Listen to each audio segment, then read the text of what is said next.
Hi, my name's Ben. I work for the Game House, and today we're going to be looking at the top free agent quarterbacks for 2023.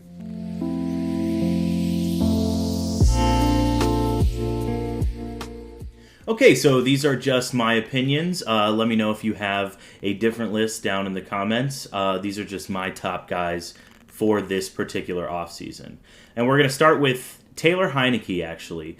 Taylor Heinicke last season had 1,859 passing yards, 12 touchdowns, and 6 interceptions in 9 games. Now, we know he replaced Carson Wentz, and then they inexplicably brought back Carson Wentz while they had playoff chances. I don't think that was the right thing to do. I think Taylor Heinicke is a tough locker room guy who can will a team to victory.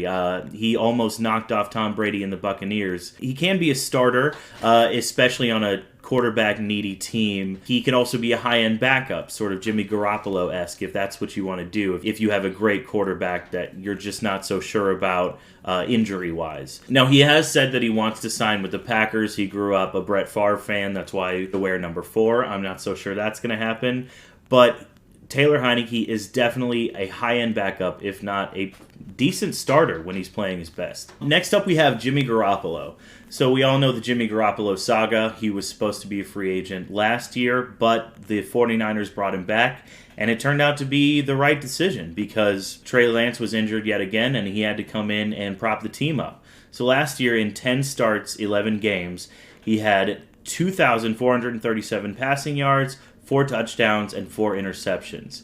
He also had a very bad play in which he threw a pick six, but it didn't matter because he stepped out of the back of the end zone for a safety. So that's kind of what Jimmy Garoppolo is. He can have some head-scratching moments, but he can also just game manage a team to a win if the roster is good enough. I think he's proven that with San Francisco. He does have an injury history, as I just mentioned. Last year he came in relief of Trey Lance, and then was injured again, and that's what led to the Brock Purdy situation. But if a team wants to pay him some decent money, he can definitely get them to the playoffs, and then as long as he doesn't have too many mistakes, could maybe get them to the Super Bowl. Jimmy Garoppolo might be a little too expensive for some teams, but he could also be worth the price. Now, these next couple are about the same for me, Daniel Jones and Geno Smith. Daniel Jones had his best year last season. He had 3,205 passing yards, 15 touchdowns, and 5 interceptions, adding on 708 rushing yards and 7 more scores. That's his best year by far, and he seems to have at least mitigated his fumbling problem. It was a very glaring issue early in his career, and he didn't have that bad of a year with it last year. He is a running threat, and he's big, so he could even take a hit.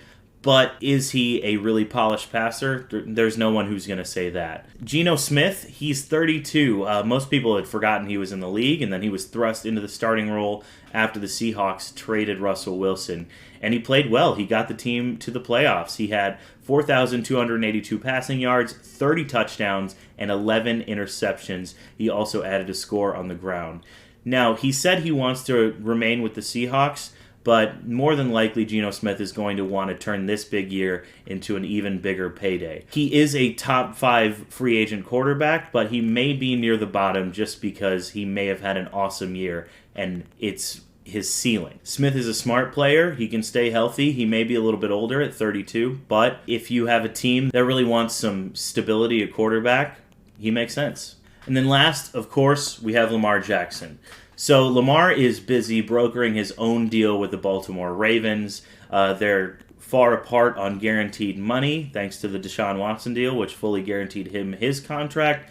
And Lamar Jackson is a running quarterback. So if they're going to use him in the running game, he wants that money guaranteed just in case of a very bad season-ending or maybe even career-ending injury.